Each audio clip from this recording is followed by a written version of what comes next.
Бүгін ауыл шаруашылығы министрі мен бір топ мәжіліс депутаты Алматы облысы Талғар ауданында орналасқан Байсерке агро ғылыми өндірістік орталығына ат басын бұрды. Нысанның қазіргі жетістігімен танысты. Орталық мал, сүт өнімдері мен егін шаруашылығын дөңгелетіп отыр. 900 мыңнан астам гектар егіс алқабы бар. Ауыл шаруашылық саласын дөңгелетіп отырған бұл нысан жаңа техникамен жабдықталған. Егістік алқаптарында негізінен жүгері, соя, көкөністер мен дәнді дақылдар егіледі. Егістік өнімдеріне тамшылатып суару әдісі және интенсивті һәм ылғал сақтау технологиясы қолданылады. Орталық жанынан құрылған ғылыми зерттеу институтының мамандары әр өнімнің сапасын бақылап зерттеп отырады. Қазақстанның ауыл шаруашылық кешенінің алдында елбасының қойған екі үлкен тапсырмасы бар. Бұл біздің ішкі нарығымыздың қажеттілігін өтеу және экспорттық әлеуетті арттыру.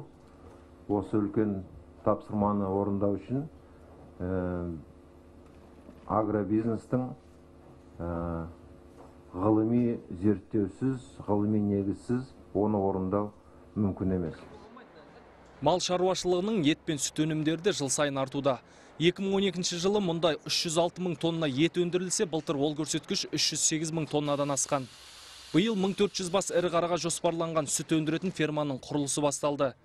Қазір мұнда 340 бас асыл тұқымды сиырдан тәулігіне 6 тоннадан астам сүт алынады. Жер жыртып өнім алып отырған диқандардың да жетістіктері мол. Биыл 3,5 мың гектарға отырғыздық, осы жерде жүгері отырғыздық, мысалы. Мына сояны отырғыздық, сосын сұлы отырғыздық, арба, бидай. Соның ішінде бидайдан 116 тонна алдық бидайдан. Тритикали деген бидай. Ауыл шаруашылық мамандары тек агробизнеспен айналыспайды. Әр зертханада тауарлардың барлығы тексеріліп, сарапталып отырады. Диқандар былтыр 400 гектар алқаптың әр гектарынан 6,6 тонна соя өндіріп, бидай өсіруден 6 рет әлемдік рекорд орнатқан. Болашақта ет пен сүт және дәнді дақылдар мен көкөністерді экспорттау жоспарда бар. Айбар Төлжанұлы, Ерболат Қуанышев, ұлттық арна.